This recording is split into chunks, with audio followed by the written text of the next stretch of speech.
Hey guys, just a little pop-up live stream. I figured I'd run some trains for a little bit, kick back and kind of relax a little bit. It's not gonna be a terribly long stream, probably about an hour. So I just figured we'd have a quick little run session. So I'll get the inside loop fired up and I'll grab something for the outside loop here. Oh, that's not good. Well, we're kicking the stream off right. Already got a derailment. Okay, let's see what we got here. No, we're still derailed. Daggone it. Oh, hey, Trainmaster 9000, welcome. Yeah, like I said, it's not a very long stream, just kind of a short run session. Like I said, probably about an hour or so. Just kind of kick back and relax. Grab something for this outside loop. So bring that thing back out. So I think I'll grab an engine for this outer loop here.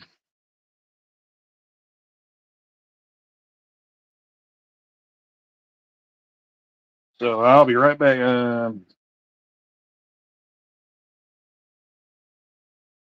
Oh, well, happy early birthday, Trainmaster 9000. So, all right, let me get an engine for this outside loop, and we will fire up trains on this end.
Okay.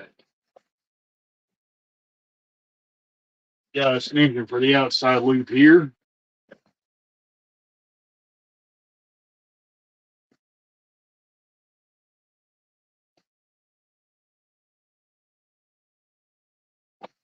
I can get out of that tearing everything up.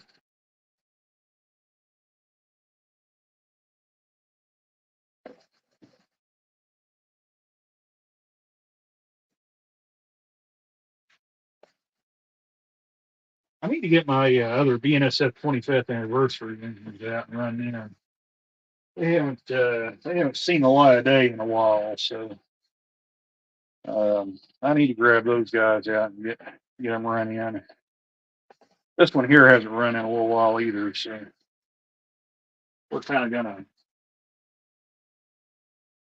fire up some favorites here of mine.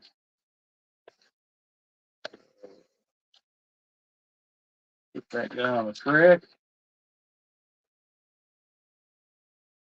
Set that right there if it'll stay.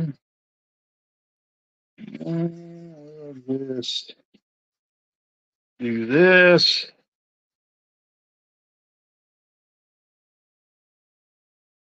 Hook them up like that. Plug in a power supply. I think. There's not. Right.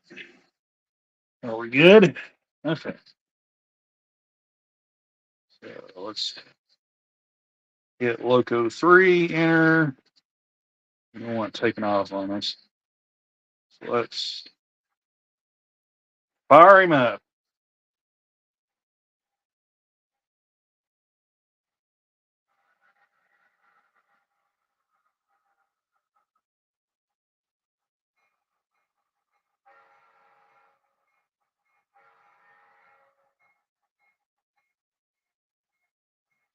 Yeah, I had a pretty good Easter, Andy Dobson. Welcome to the stream, by the way. Been kind of a light week work wise, but I guess other than that, things are pretty good. So, all right, we got our Frisco ST38 running, so we can take off with it. So,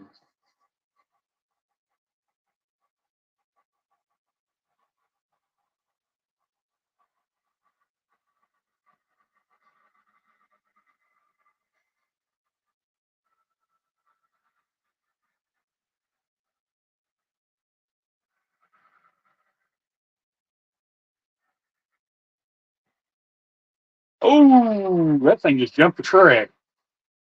Well, that's not good. I guess I didn't have it set on very good. We'll have to wait till it comes around again.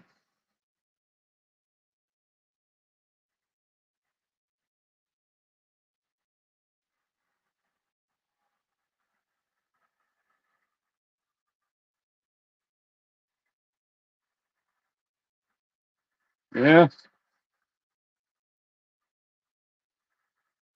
Yeah, like I said, I wish the hours was a little heavier, but um, it is what it is.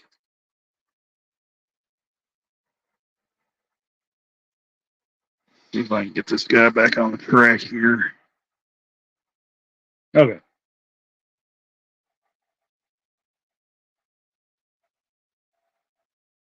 Oh, I gotta turn the flashlights on. Oh, there we go.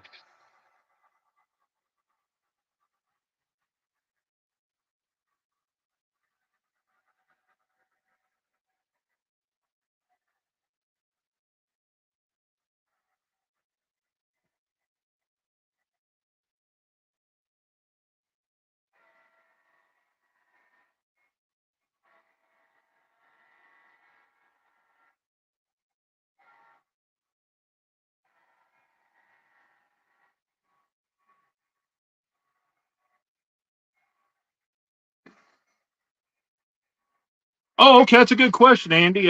So the difference between an SD and a GP locomotive, and I can actually show you here. So this engine that's running on the outside loop right here is what's called an SD38-2. Come on now, stop, stop, stop, stop, stop, stop, stop, stop, stop. Okay. So, and I'm gonna have to turn the light on because these trucks are painted black, so it's gonna be really hard to see. So let me put the light on right there. Show.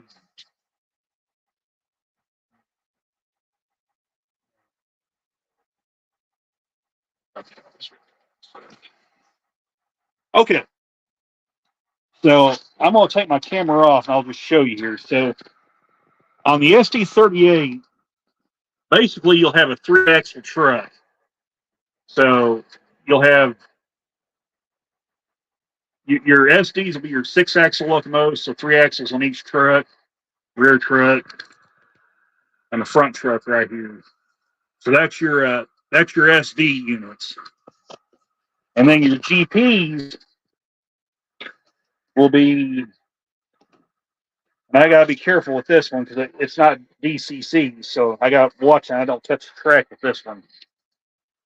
So these are your GP units. These are a 4-axle locomotive. So your GPs only have 2-axle trucks on, or 4 wheels per truck. So it's an 8-wheel locomotive. Your SD is a 12-wheel locomotive. That's basically the GPs and the SDs in a nutshell. So,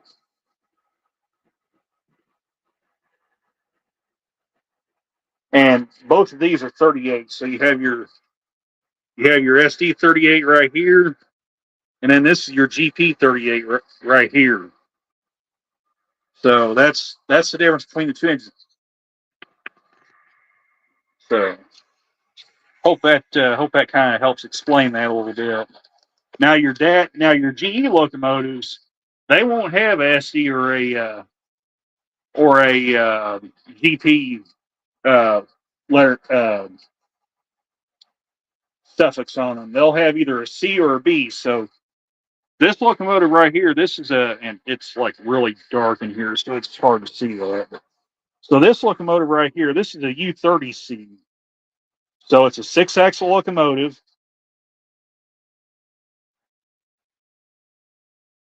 So on the U30C, you have the C would denote 6 axles.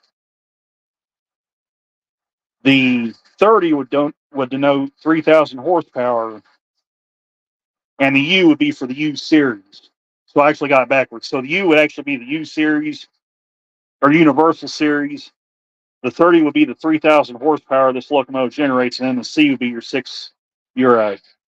denoting a 6-axle look. Okay, sorry about that. I had it lower down, but your C would denote a 6-axle locomotive. So that's the difference between how EMD and GE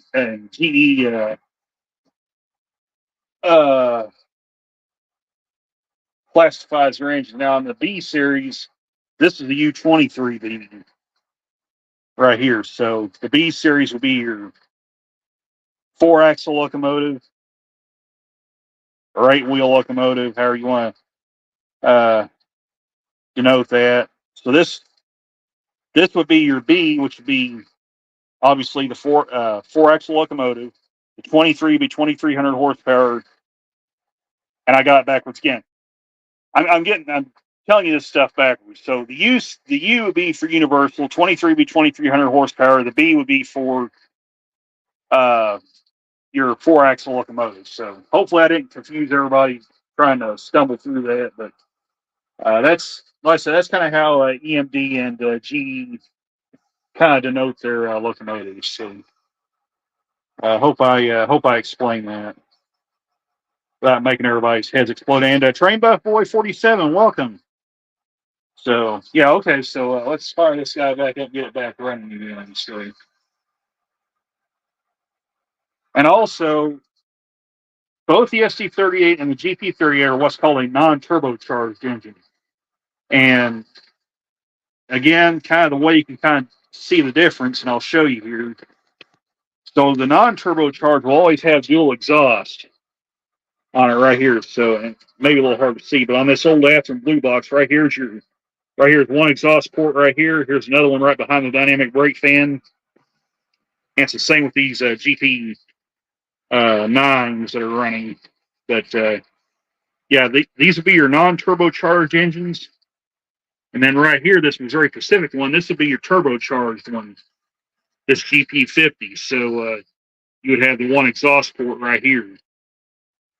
And they do sound very different from each other, even though they have the exact same prime mover. So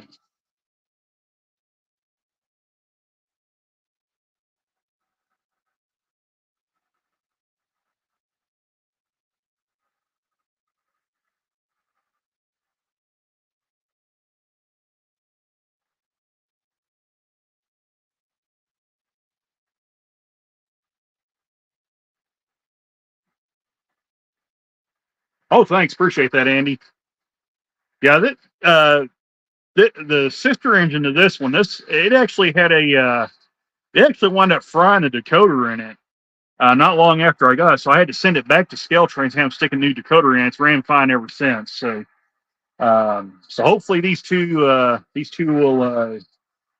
give us a lot of good service here. So I really like these a lot. I'm really glad Scale Trains did Frisco in the first run um, of these SD38s. I'm really hoping they do. They either do a SD40-2 or an SD45 at some point. Not right away, because the money situation right now is really, really tight. But just sometime in the future, next year after if they announce it, that would be really cool if they could do something like that. So it's kind of a bad situation right now. Right now, money's tight and everybody's coming out with great products. So yeah, it's kind of like really bad timing right now. I kind of wish they would spread it out a little more, but hey,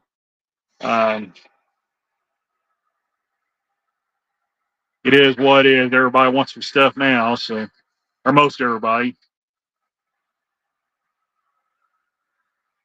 I say everybody, the people you see in the Facebook and YouTube forums. So I probably shouldn't have said everybody, but.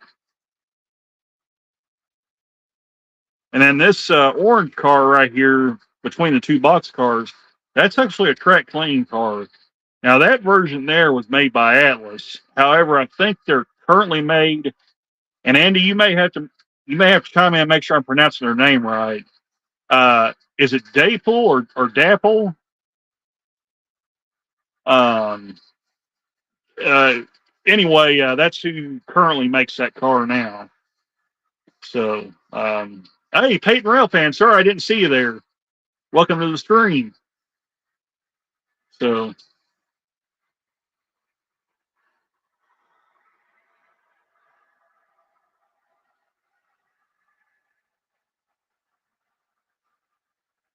but yeah, this is some really cool stuff. And then of course there's the two box cars I reviewed earlier. Got a hopper I got to review eventually. And then I've still got to record episode 5 of the Fredo Bangino series, the NASCAR Heat 5 career mode. So that's another thing I got to do at some point. I may try to do that tomorrow and see if I can get that out either Thursday or Friday. Like no, tomorrow's Tuesday, so I may try to. Oh, okay. Is it the second way to pronounce it, Andy? What was the second way to pronounce it? Dapple. So okay. I'll appreciate that, Peyton. Yeah, I love these Frisco SD38s. They don't really get a chance to come out and play much. This is actually the sister engine that we ran. Was it the last stream or the stream before that? I ran the other engine, which would be 296.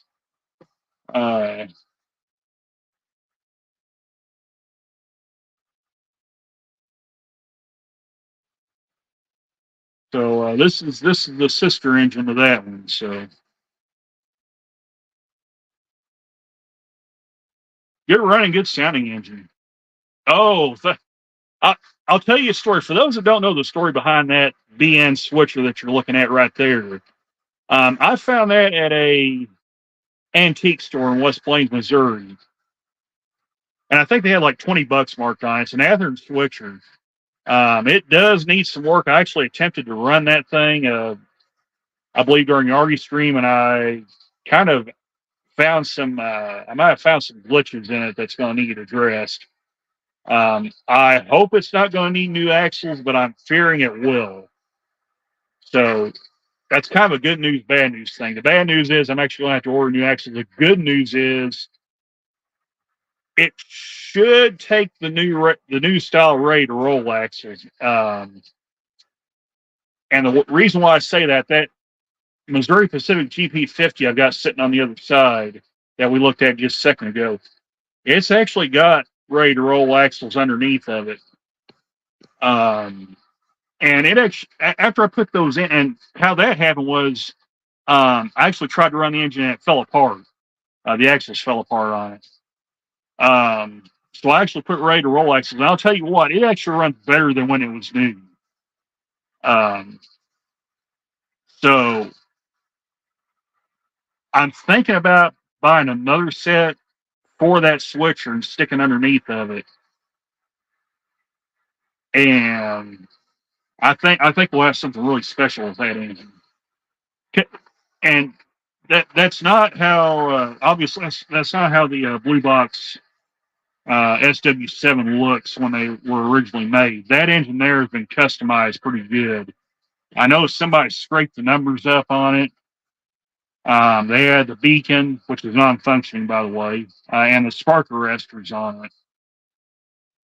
So I'm kind of speculating whoever had this engine before me, the original owner, probably tried to turn it into like a BNSF engine, and have or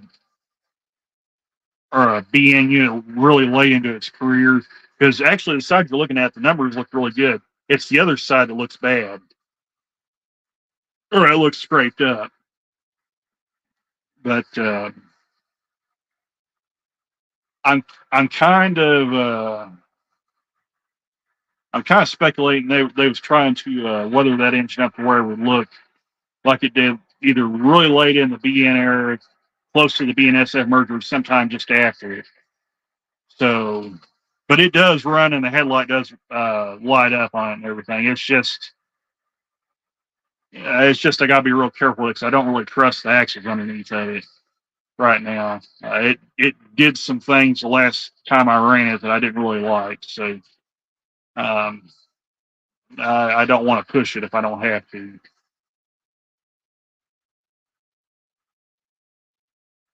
And then this UP GP15 that's on the other side of the camera here, that thing's gonna have to be completely disassembled and cleaned and oiled and everything. So, hey, Hot Dog Pilot Andy, welcome.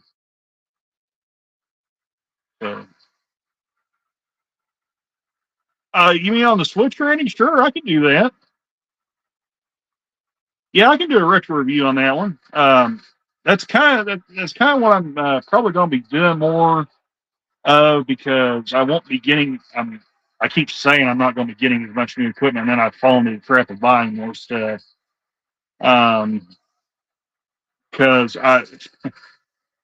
daggone, I really want to get that 3-car Walters well car set that they just came out with. But I'm just trying to be careful not drain my bank account to the point where I don't have anything left. Because A, you gotta pay the bills. B, I've got 3 locomotives that are on pre-order, and right now I've got the money to pay for all 3 of them, and I don't want to get real crazy and put myself at risk. So,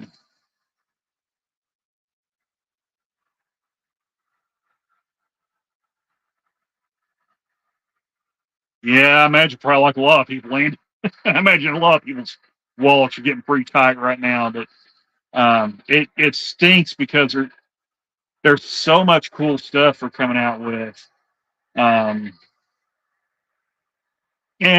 also, as a side note, I made some not so great decisions, probably buying some trains I probably shouldn't have. And that probably didn't do me any favors. So.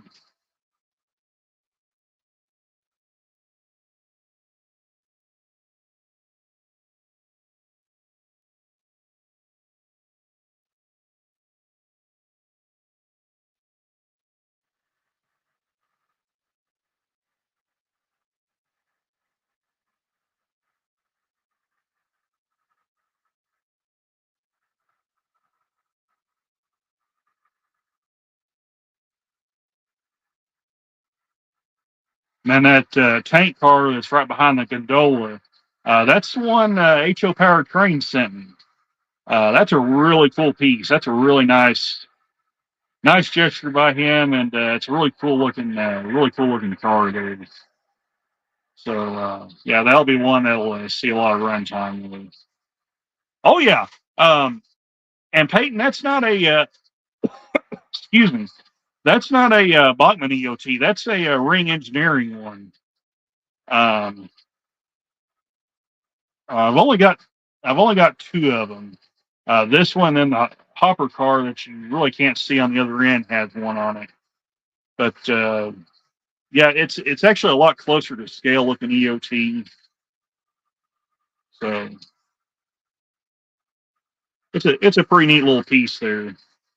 And to my knowledge, and I don't know if this is true or not, but I believe Ring Engineering has stopped producing those EOTs.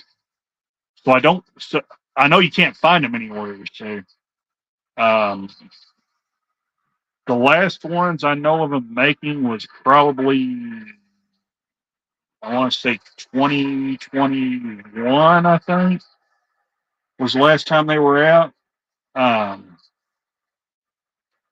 and they actually changed them up a little bit because um, this EOT that's on this box car is actually the first gen one, which is mounted on a KD number 5 coupler.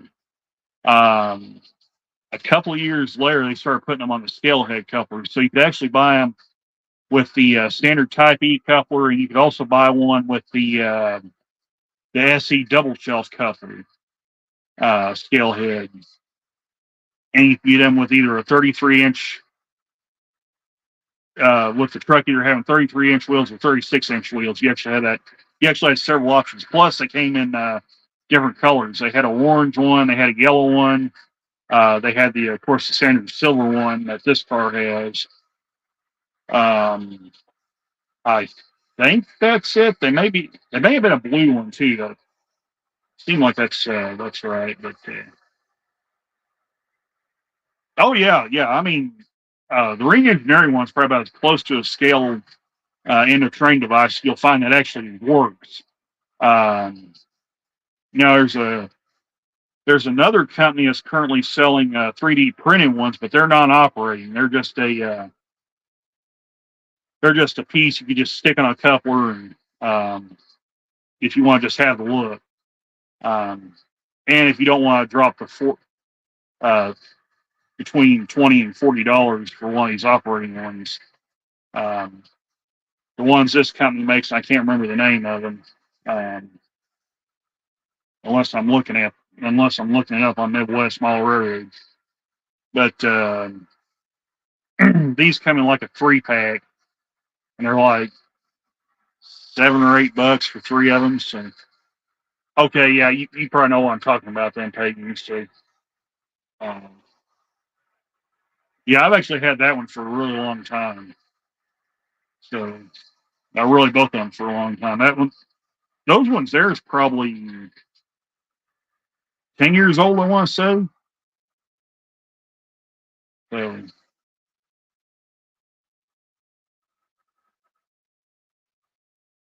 yeah, they're actually pretty old pieces.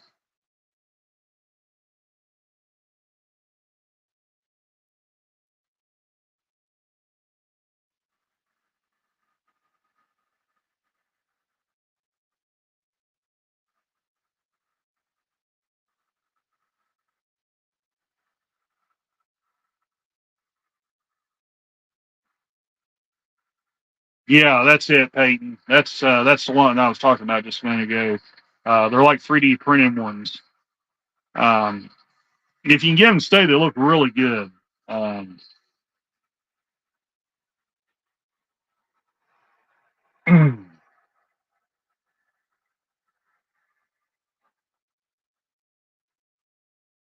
yeah, I actually had that happen actually once on the club layout, Peyton. I had one on the rear of an auto rack, and it fell off, and the Scale Trains Dash 9 that I had, the wedge, I think it was the wedge scheme one, hit it. Not actually, that was when I was having all kinds of trouble keeping the snowplow on that locomotive, and it actually hit it, and I think knocked the snowplow off of it. So Like I said, I had a lot of issues with that engine losing its plow anyway, but that was not good when that happened.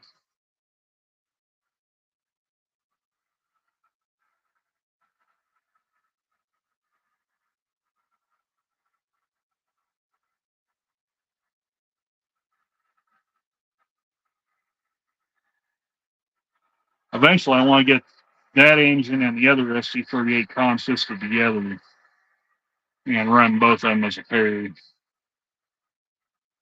Yeah, I mean, they're nice.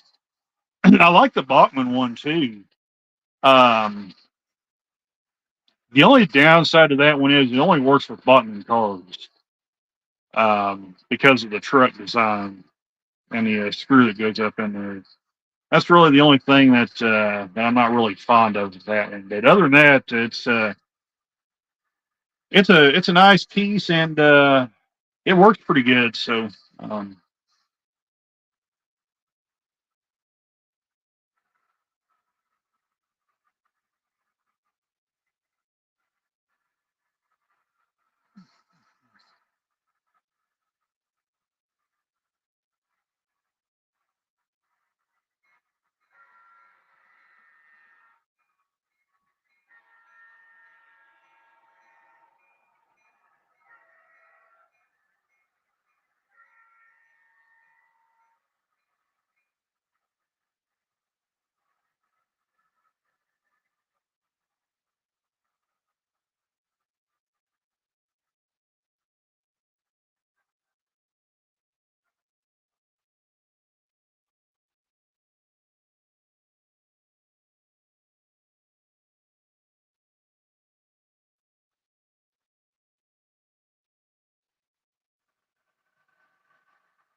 oh yeah,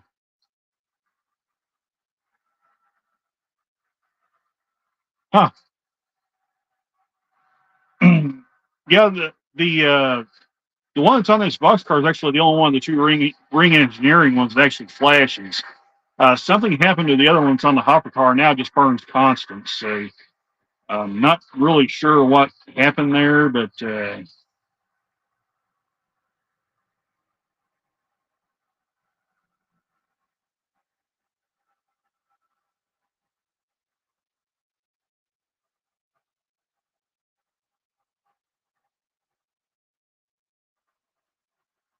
I would what I, I was really hoping by this point I would have had the SD40-2B that Scale Trains announced. That unfortunately probably will not happen because of several circumstances. Um,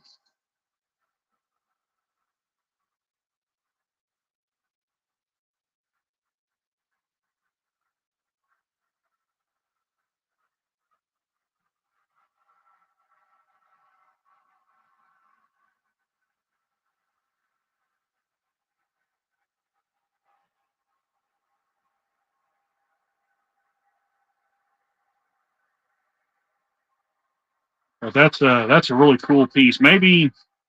Maybe if they release that unit again down the road, what I'm really hoping they do is release the pinstripe version. So, oh, it's a track problem. Okay.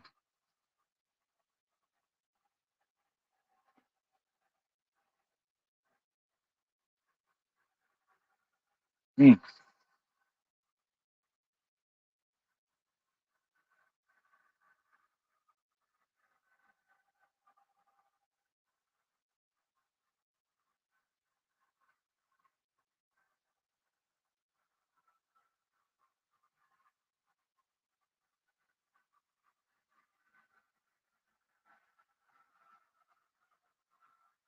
Oh, they keep wanting to fall off the track. Okay. Well, that's not good.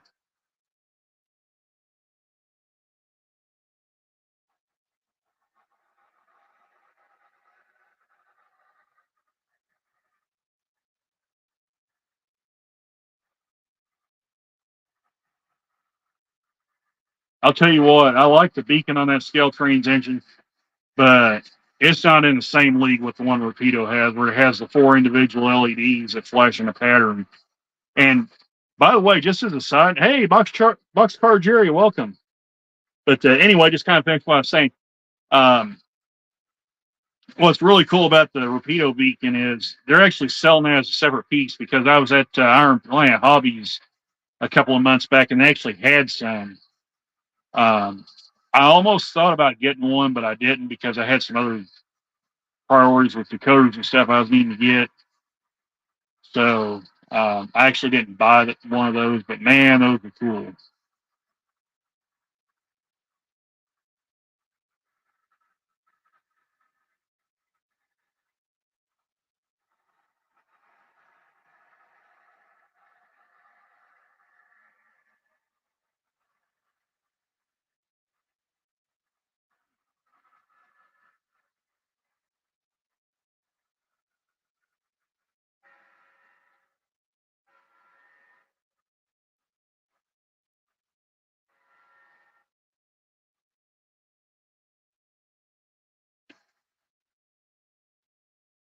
At some point when I fire up one of these streams, I may bring the C39-8s out again and run them.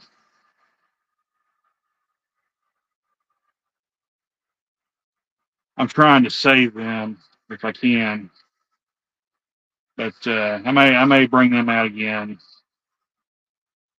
at some point.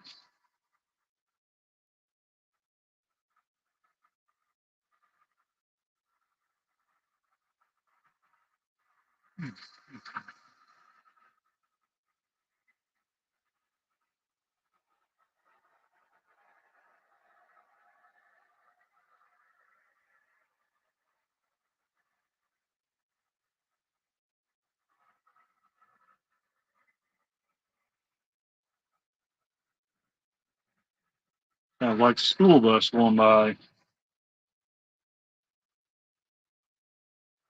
Must be Cheyenne's home.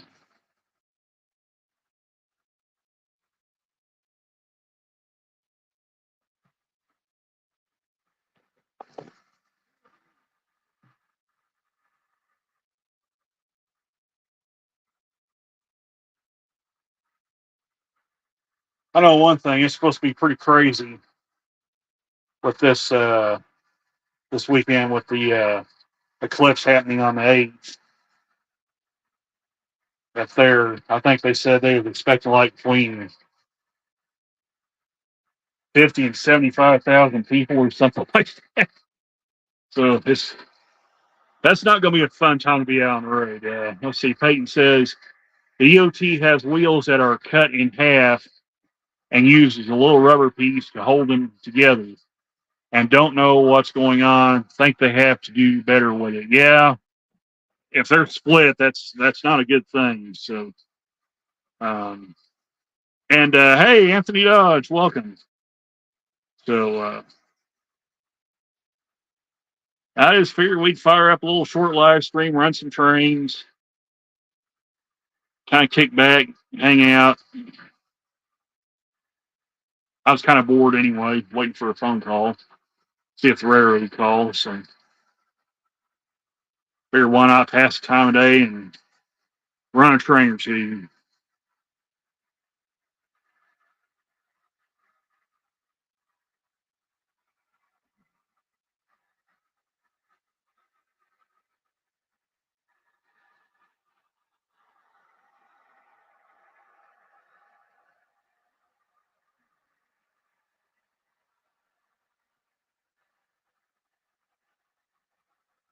All right, enough time where I can rev the engine up and down at will.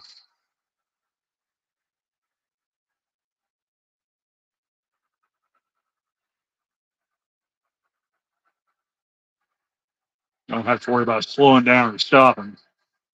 That's one thing I really like about these scale trains. Well, really all the locomotives with the ESU Looksound V5. It's kind of a neat little cheat where you can just press one button and you can you can control the prime mover sounds independently of the train speed. So that's pretty cool. So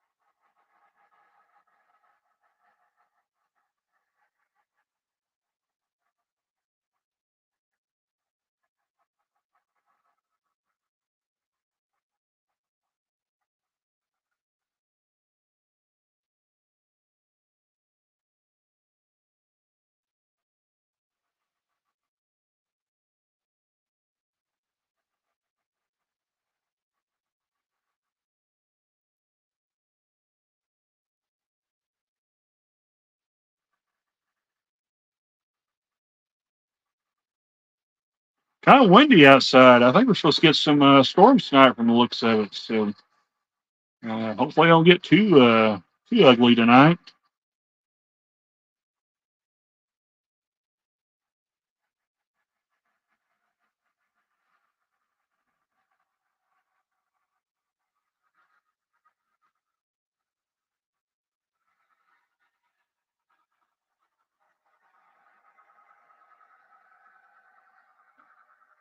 Oh yeah, you're supposed to get some weather too, huh, Peyton? Yeah, hopefully it don't get too wild.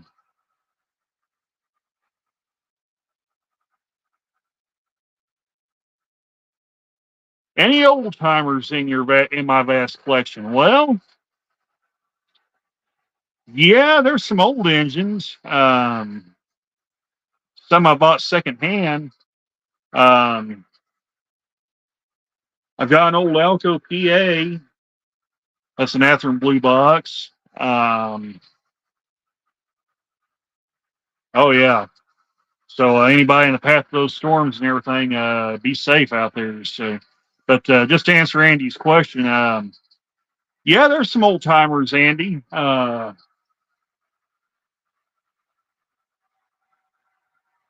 don't know if you would call this an old timer or not, but this, oh, let me see if I can get up and see that. So, there's that ball and switcher right there. That's another find from the antique store where I got the BN one, but yeah, there it is, and I put a new horn on it too. But that's a good round little engine.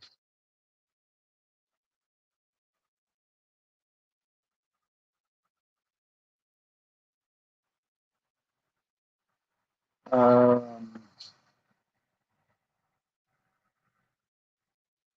let's see.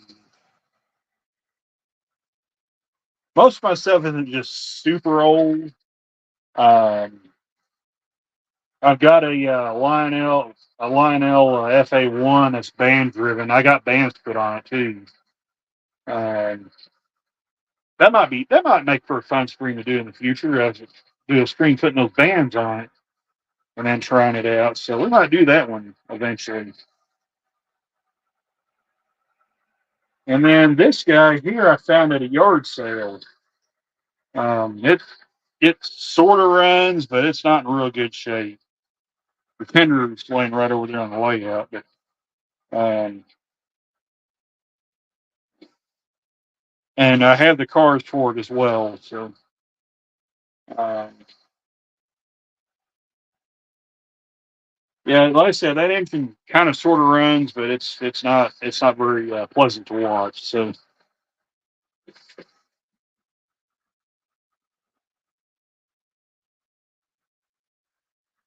ooh boy.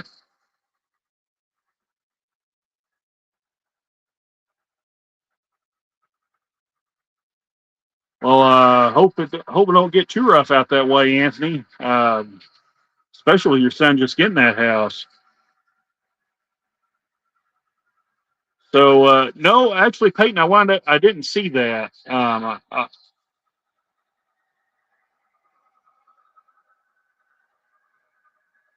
I actually didn't see your new engines there, Peyton. I'll have to check those out. So, Hot Dog Pilot Annie, seen SMT fix one of those band driven contraptions. Yeah. The good news is this Lionel one isn't going to be too hard to fix. It actually does run and the headlight lights up on it, which I was actually kind of surprised. So,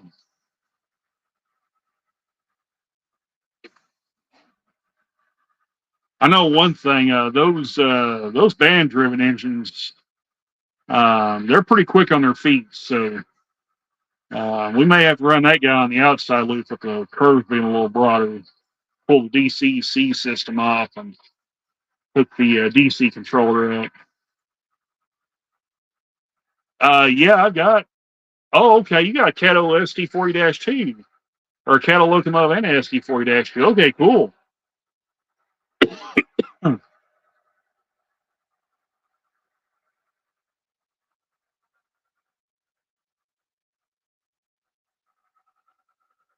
Believe it or not, I've only got two cattle locomotives. I got an SD40-2 and I've got an AC4400.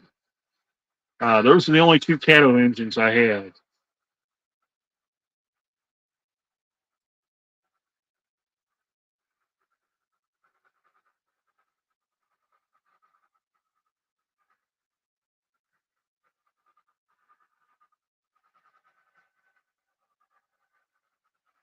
Okay, that's fine, Peyton.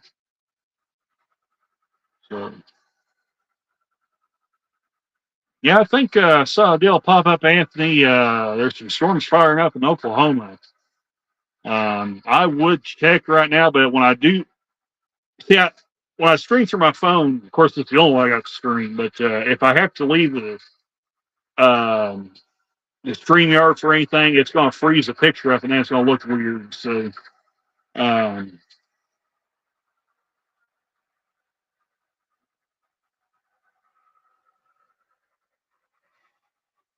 but I know they said there was some. Oh, you got Dash 9. Okay, that's cool, Peyton.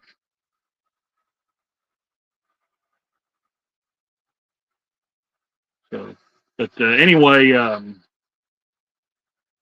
yeah, I think there was some storms fire. In fact, I may take a gander and see what it looks like. I'm going to turn the camera off right quick. So just bear with me just a second, folks. I'll be back as quick as possible here. And I will fire up the old. Uh,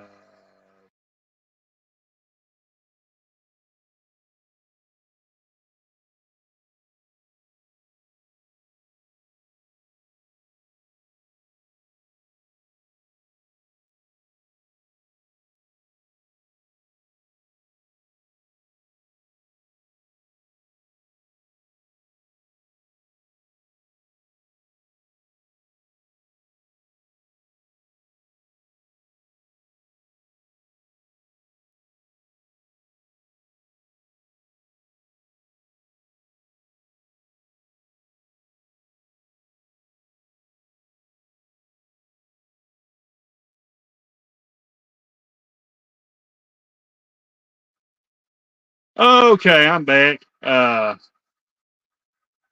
Okay, I'm back. So I just looked at the. Yeah, welcome to new ownership. What a way to. Huh. Oh yeah.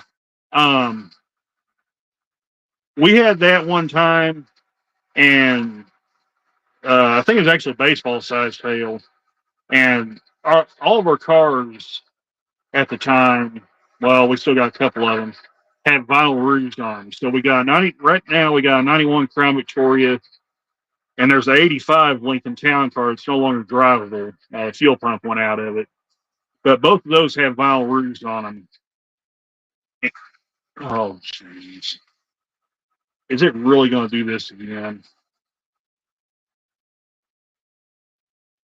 I know that I shouldn't have done that. For whatever reason, this that when I got out of StreamYards, it's deciding to shut the camera off now when I do this. But um,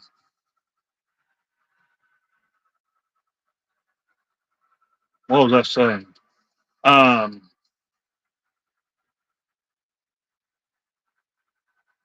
it came all that hail and it just destroyed the vinyl roof on the Lincoln Town Car. And we had 87 Mercury at the time and 87 Crown Vic. That was a long time ago. Um, and it got the vinyl roofs on them and it just absolutely destroyed them. So yeah, large hail do a lot of damage. But yeah, welcome to welcome to home ownership now. Yeah, uh, that's one of the not so fun things. But anyway, what I was getting ready to say was I just actually looked at the radar. There is a tornado watch out to the west of us, and there is a big line of storms out there in Oklahoma. So it may get pretty loud tonight. So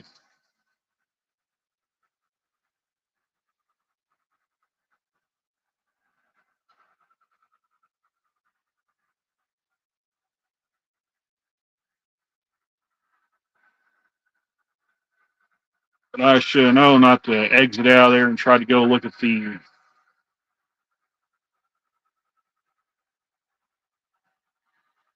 my app, because when I did that, it's wanting to kick me out of the stream, so, or wanting to shut my phone off. So I don't know why all of a sudden it's deciding to do that, but it's kind of aggravating when it does that. Hey, Ray Burleson, welcome. So, oh, that's fine. Don't worry about it. We're kind of approaching an hour anyway, and I don't want to get too carried away and get over James and Mike's time. They stream tonight at my time, and my phone just updated something. Severe thunderstorms possible tonight is what it just said. Let me pull that down, see what that says. Okay.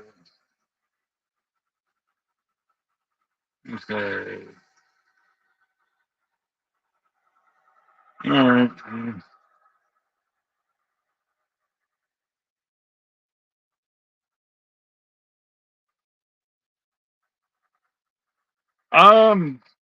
Yeah, I can put the link in, Peyton, if you want to come on for just a minute.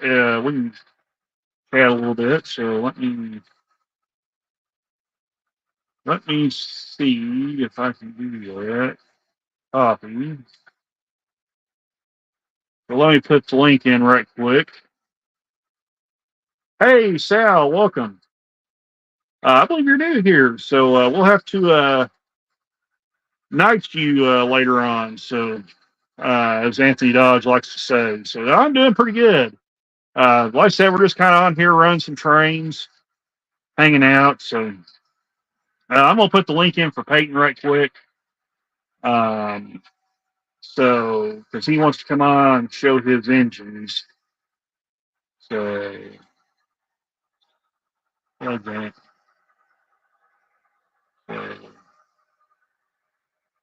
And my brain starts working. So okay, Peyton. Link should be popping up. I hope. Come on, get in there. All right, Peyton. There's a link if you want to come on. Chat for a little bit. Oh, are you taking off? Hot dog Polynesian. All right. Appreciate you stopping by. Enjoy your dinner. So, um,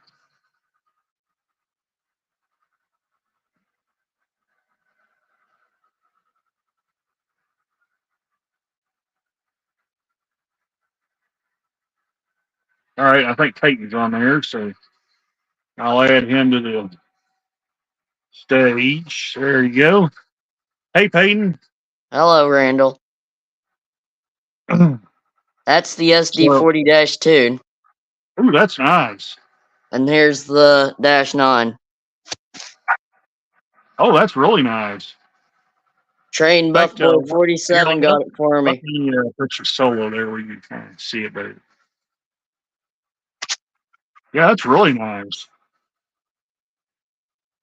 But I had to do a little adjustments on it. This is an Athearn chassis. Okay. And the shell is Kato. Huh. That's a pretty good little combination right there. Yeah. I'm really happy I got to work, but it runs great now. That's good. I gotta put headlights in the ditch lights, but I have a headlight. Well, that shouldn't be too hard. I don't know if you're going to put LEDs or just regular bulbs in it, but I think I'm going to put regular LEDs in it. Yeah. You could probably get those from Athearn. Yeah. They'll fit that shell. So. Yeah, I've never had an SD40-2, so I said, hey, maybe I should get one. Yeah, those are good engines. I got the snot nose one, that one, but yeah. I don't have like a regular one that runs. But this one runs. Yeah. That's good. The wheels I had to clean before when I got it. They're pretty nasty. Yeah. But this one we got from an auction.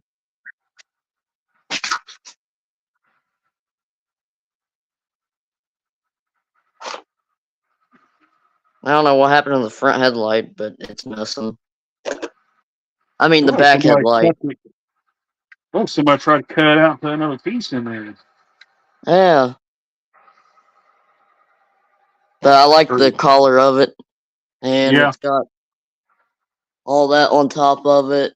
It's got so much detail. Trains, welcome.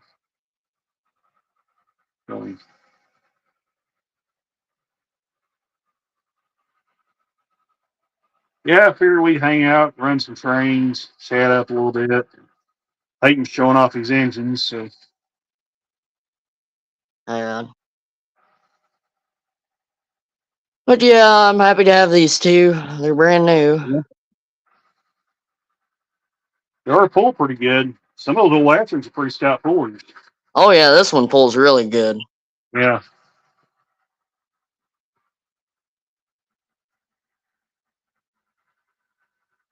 And you know about the crane. I'm really happy about it. It works pretty good. That crane's cool.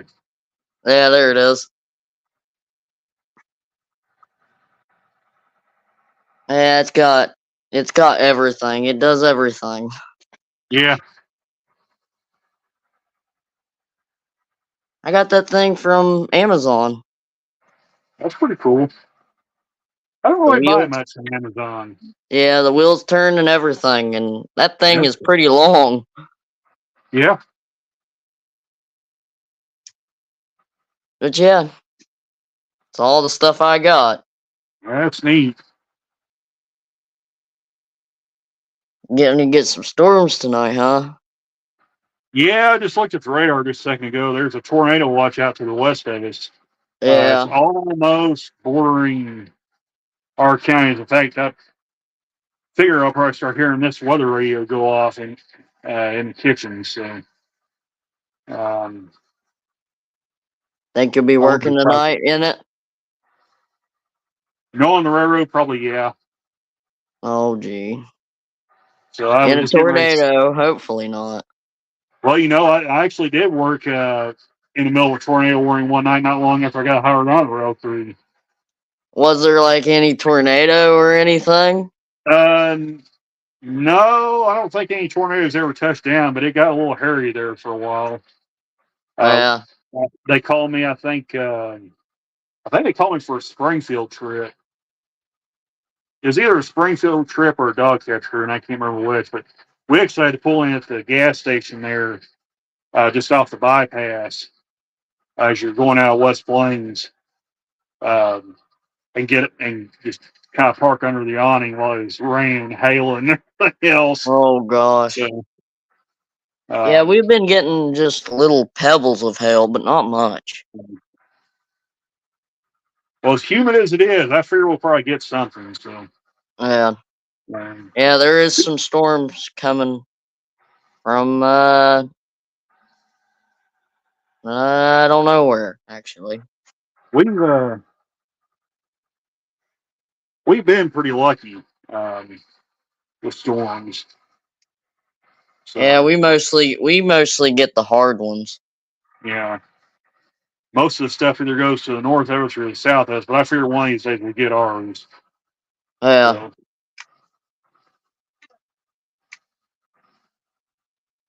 Well, I've been talking to Train Buff Boy 47 a lot. Yeah, he was in here just a minute ago. Man, he told me he was going to go get a pizza and then go home. There you go. That does sound good.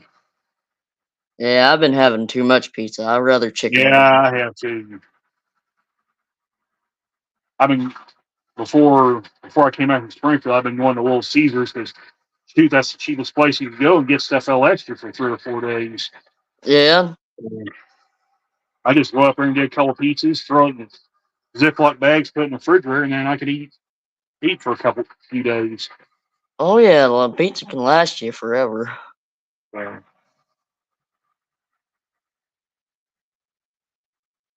wasn't terribly healthy for me to be doing that, but Yeah. Getting a little cloudy here, actually. yeah, it's been a little bit on the cloudy side today. Yeah, there's been Sun some came out dark for a little bit, spots in off and on all day. hasn't it? But it's at least a pretty day and warm. Yeah, That's what we've been needing.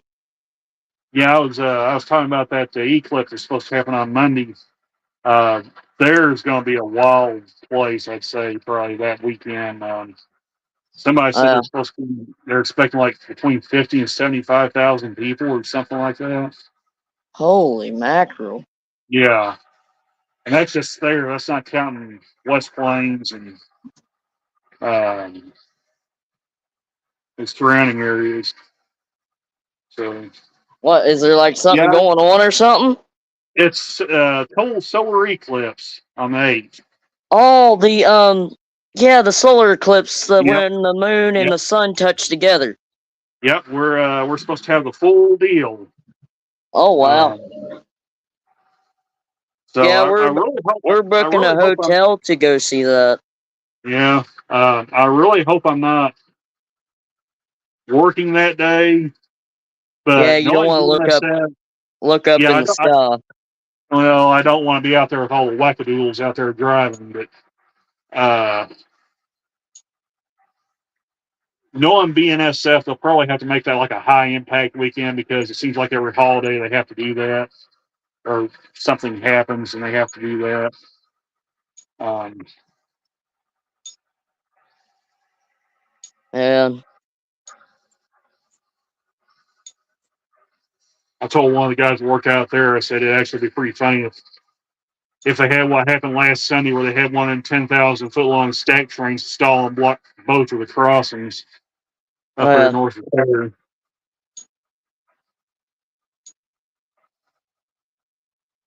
did That you was hear about something. our man jump the guy that jumps on the trains?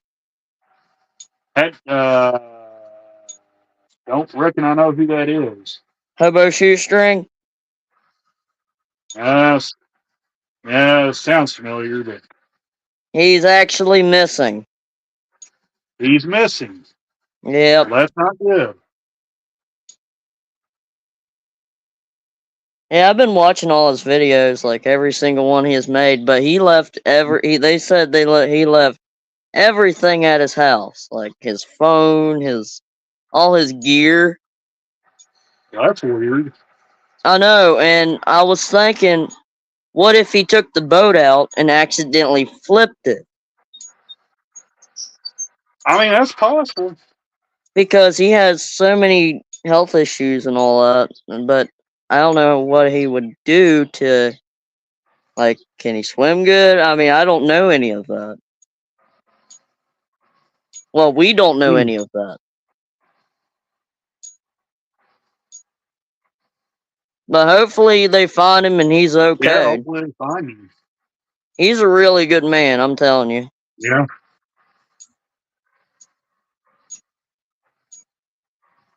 Good gosh. There comes back my mom. She likes the big speakers in the back of her car. I know, she's crazy with that. I remember one time sitting there getting a haircut at a barber shop, and some guy went out, got in his car or truck or something, and he had those big loudspeakers. I kid you not, Peyton. You could look on the wall and see the pictures and the decorations moving on the wall. That's how loud he had it. Holy mackerel. I don't That's think I'll ever crazy. forget that. Yeah, I mean, it was deafening. We were sitting there in the building, and it was giving us a headache. One of Uh, the ladies who ran the barber shop actually, or ran the salon, actually went out there and told him to turn it down. must have been very loud. That's been years ago. That's been a long, long time ago. Yeah, some people go crazy with those speakers. Oh yeah, you get down there around Memphis. in Springfield, and there's a lot of that. A lot of cars driving by with the radios cranked all the way up. Uh, I remember driving after I dropped the crew off somewhere. I don't know if it was Memphis or Springfield where I was coming back from, but uh, I was getting ready to get off on the main highway, and all of a sudden I yeah. started hearing this booming sound right behind me, and I'm like, "What the heck is that?" And this car just Gee, went by sorry, me, and Mom. it was this car that had his radio cranked all the way up. I thought my van was blowing up for a minute. What do you mean turkeys on the road, Mom? She was talking about some weird turkeys. What color were they?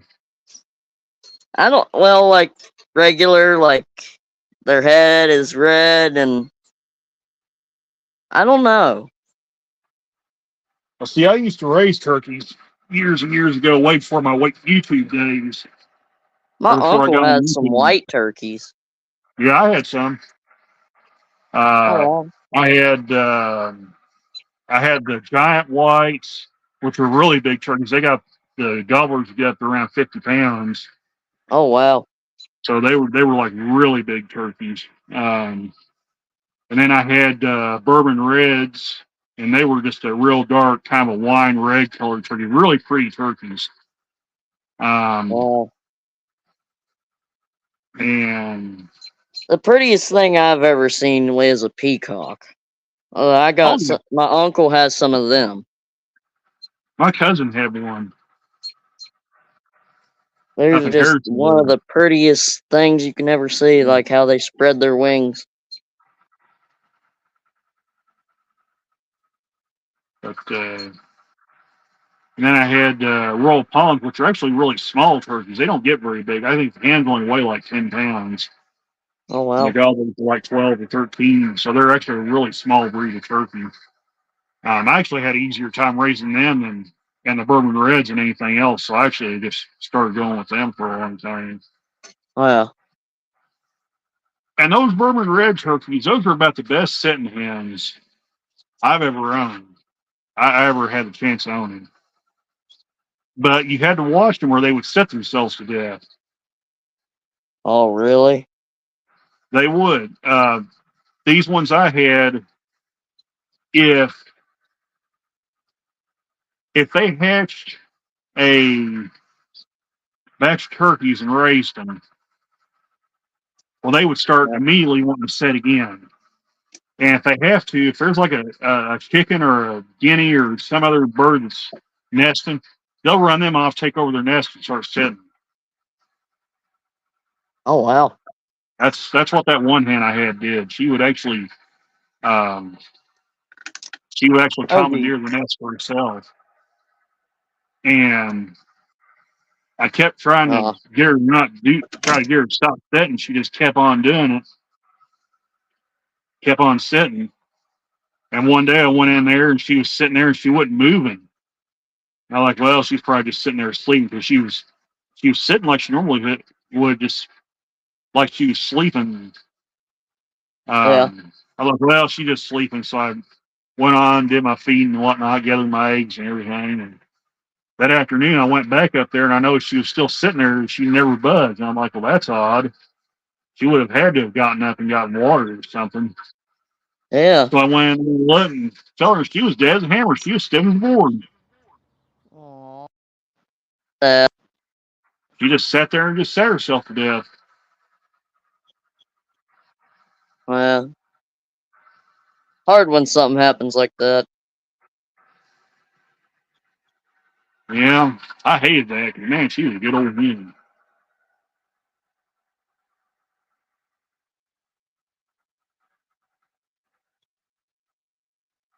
Well, She I'm would, gonna go she would talk raise. to what? I was just gonna say she would raise everything she hatched. If it was chickens, guineas, ducks, it didn't matter what you put under. If she hatched it, she would raise it like it was her own babies. Oh, So wow. So she had eggs. yeah, she was a really good hen. I I like those red turkeys for that. I've never had a chicken before, so I'd like to try that sometime. Yeah, they're fun to raise. I've raised them for a lot of years. You get some good eggs out of them. Oh shoot, there was days where I would get like 3 or 4 dozen eggs. I had enough chickens where I was getting that many Oh wow, you could have made per a big day. sale of them or something. I couldn't sell them. I couldn't even give them away. Oh wow, nobody wanted them. Didn't seem like anybody wanted them. Wow. Yeah, I used to eat like regular chicken eggs, like regular with the dots and everything. Yeah. So, and then the coyotes started catching and killing them. And I told Dad, I said, I'm just going to get out of the business. I'm tired of just throwing money in and Uh, uh, just having the varmints killing them. have you had them since they were like chicks? Um, Most of them, yeah. Some of them we got from the Amish people when they would Yeah. cull out the herds and then replace them with younger Wow. hens for egg production. And we wound up with they would sell them off for like $1 a piece at the time. Oh So wow. yeah, that's been a long, long time ago. But man, they was good hens. I really liked them too. Wow.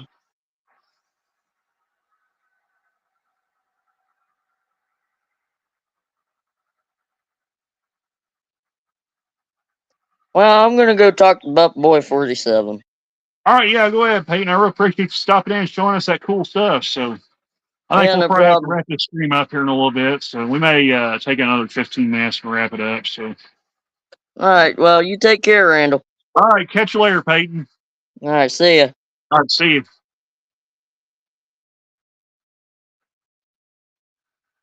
So yeah, I think we'll take it for another 15 minutes. Well, 17 minutes actually, make it an even hour and a half, and call or stream. Okay, Boxcar Jerry, have you seen that Hobo show stream is missing? Jerry, Peyton was just mentioning that. That's unfortunate. I don't know the guy or his channel, but I hate to hear that. So,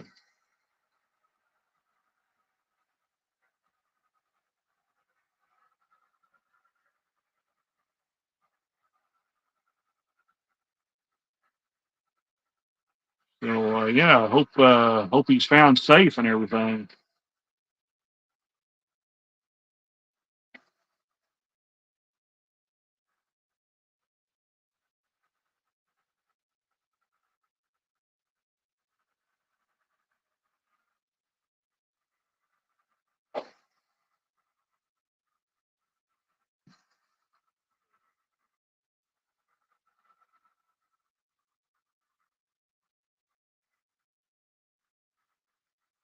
Okay, all right. I know there was one channel I watched a long, long time ago. A guy would hop trains and ride them. I don't know if that's the same one or not, but that's been, like I said, a long time ago, probably, I don't know, 5, 10 years ago.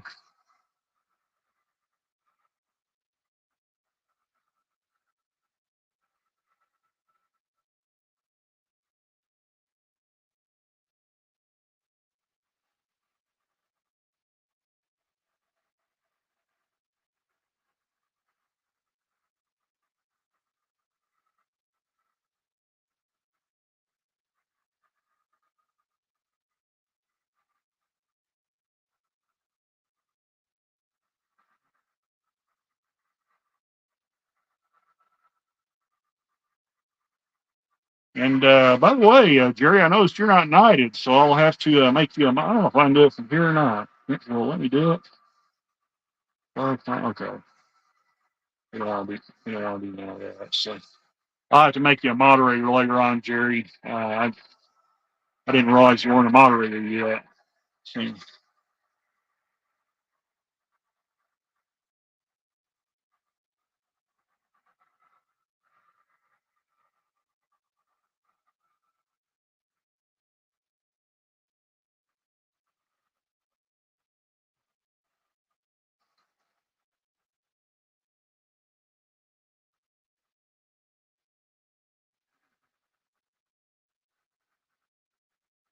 By the way, if you guys want to promote anything you're doing, you're more than welcome to.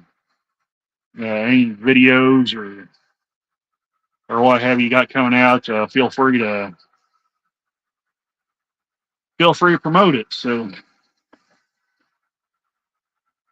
I know Jerry has his live streams where he pops on regularly, so be sure to check him out. Anthony Dodge, of course, does a live stream every Friday at 2 p.m. my time. Of course, he had a live stream today doing a SEMA Palooza, so that was fun to watch. So.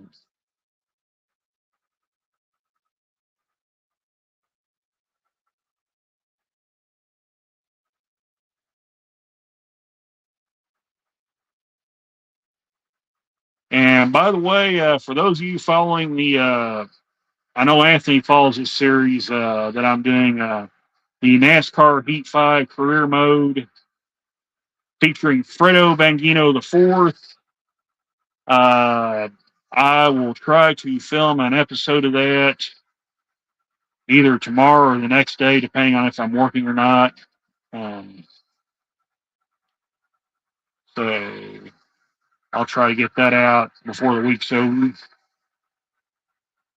And also got a review on a hopper car too that needs to get done. So we'll have some content to throw out there sometime this week or next week one. It's called NASCAR Heat 5, Jerry. It's part of the Heat series. It's by far not a perfect game. It certainly isn't NASCAR 2004, which is what everybody considers the gold standard of NASCAR gaming. But it's for the Heat series, it's a pretty solid game. I mean, there's way worse games than that. NASCAR 21 Ignition is probably one of the worst games ever created.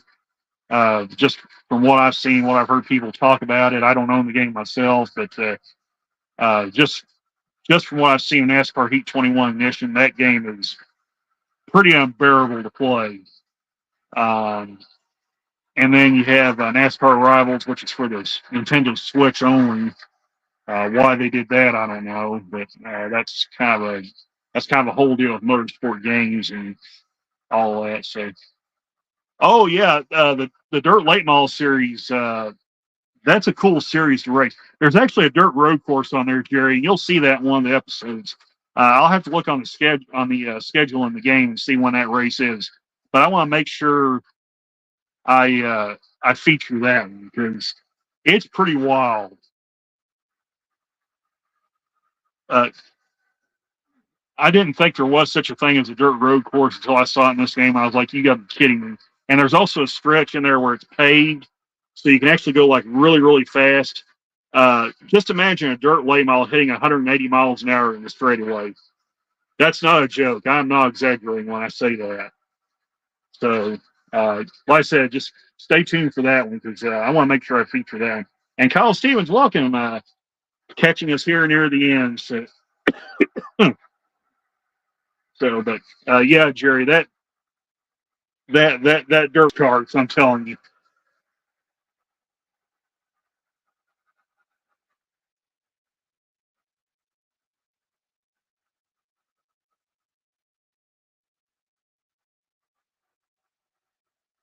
So, but anyway, Jerry, the NASCAR Heat 5 game features, I think, 4 series. The Dirt Late Model, the what was the Gander Truck Series, the Xfinity Series, and the Cup Series. So, right now, Fredo's wallowing about in the Dirt and Truck Series, but we'll see what Season 2 brings us. So, if he does well enough.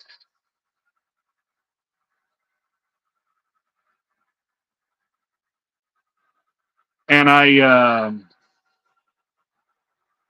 may do like a just a short video on NASCAR Thunder 2004.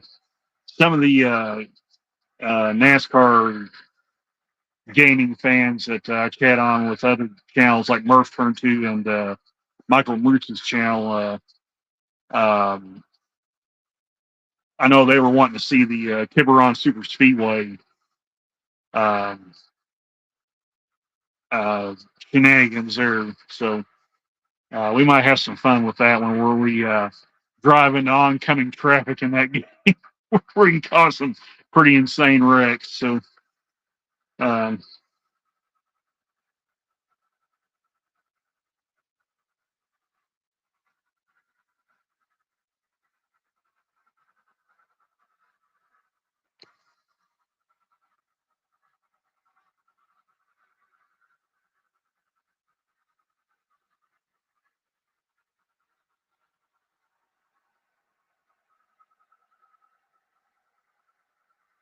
but yeah, Jerry, the Dirt Series is actually one of the surprising bright spots in that game. So um,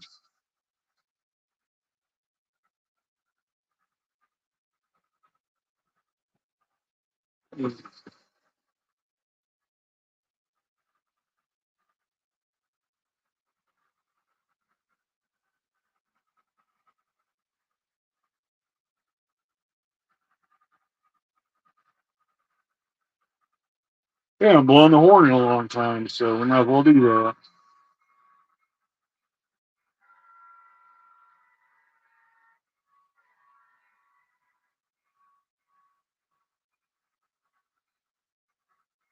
Yes, it is, Kyle. That's the one of the SD38-2s. The other one's still in the box, but I hadn't run this one in quite a while, so I figured I'd grab it and throw it on there. So,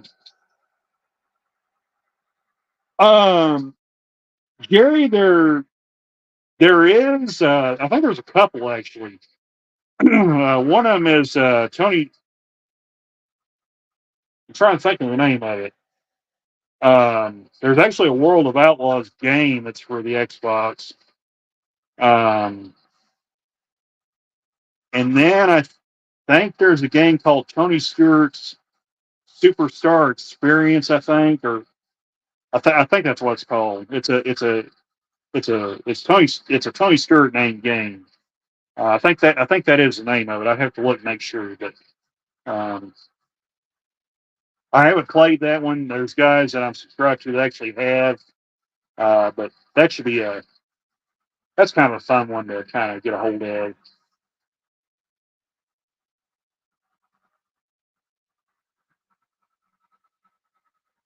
So, hey, gun that thing.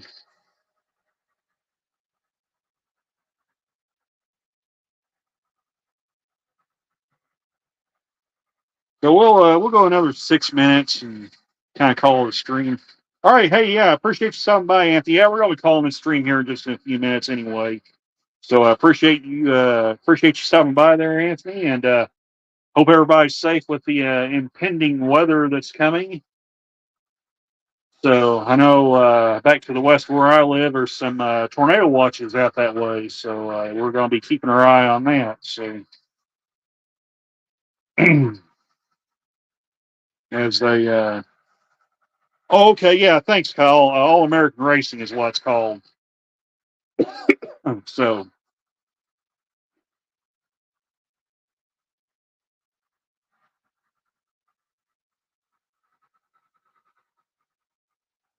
and by the way, Jerry, I don't know if you've seen if Boxcar Jerry's still in here since he was talking about the NASCAR game. And Kyle, you may get a kick out of this too. The NASCAR 21, the NASCAR Heat Evolution game, which was I think the final game of the Heat series, if I remember right. I think it came after Heat 5. I can't remember if it came before or after. But anyway, I'm kind of getting sidetracked. But that's another game that's pretty awful in its regular form. From what I've seen and heard about it. So what they did, some some of these guys that do modding and stuff, they actually modded the game so that now it's called NASCAR Heat De-Evolution. And if you ever get a chance to check some of the videos out on that, especially from Murph Turn 2 and Michael Roots that played the game. There's a couple other guys that did it as well. Real Radman, I think, did it as well. It's pretty hilarious. I'm not going to give away all the stuff because I don't want to spoil it for everybody. But they basically took all these cars, made mean cars out of them. So yeah, it's pretty funny.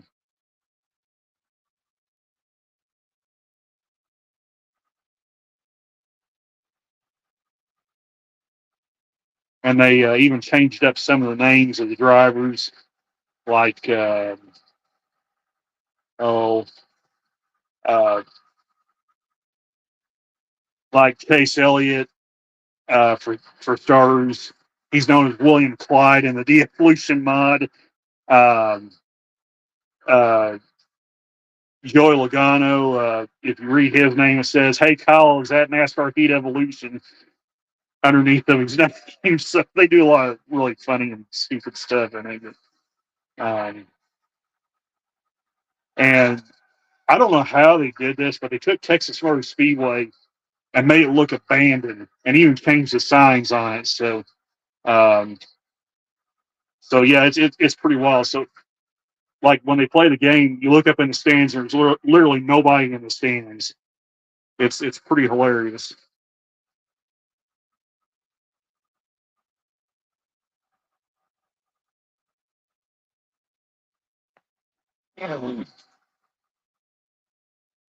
Oh yeah, really, Kyle. NASCAR 2004 is probably what's considered the gold standard. It's probably about as close to perfect as you get. Some people might argue 05 Chase for the Cup is better. I would sort of disagree with that. I think 04 is probably the best of the NASCAR games. It has the best career mode, uh, probably the best gaming physics of any NASCAR game, probably the most realistic, if I do say so myself. But um, Dirt to Daytona is really good too. It's got a few hilarious unlockables in it as well. Hey, Markiplier fan, welcome. You're kind of catching us here towards the end, but we're just kind of chatting up video game stuff. But yeah, Dirt to Daytona is a pretty fun game too. There's some pretty hilarious unlockables and cheats with that game as well. So, um,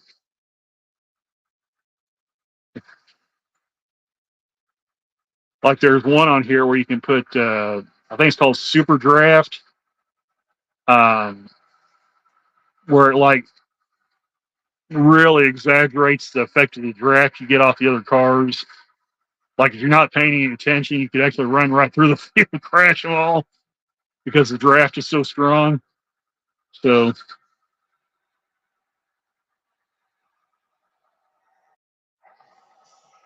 and then of course my favorite of the PlayStation era games is actually NASCAR Rumble.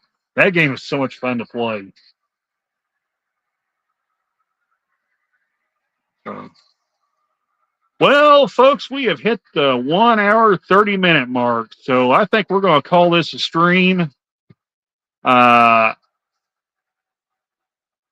so I really appreciate everybody hanging out, chatting with us for this little short run stream on April 1st of all things. So yeah, hope everybody had a good Easter weekend and a good start to April. And I think we're going to go ahead and head out. So like I said, I really appreciate everybody stopping by, and I guess we'll see you over on either Trekside Mike or James Galton stream tonight for Off the Tracks Monday. Um, so yeah, see you guys over there. Take care, all. We'll catch you in the next stream or video down the road. So,